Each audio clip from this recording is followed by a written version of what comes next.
حلوای عربی فوق‌العاده خوشمزه و آسون و راحت. لایک و سیو کن که گمش نکنی و حتما برای ماه رمضون افطار درستش کنی.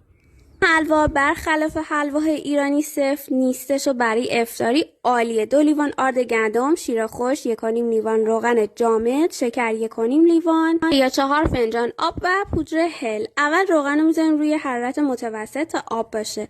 آرد و شیر خوش رو بهش اضافه میکنیم. بعد از اینکه الکش کردیم تفتش میدیم تا به رنگ دلخواهمون برسه،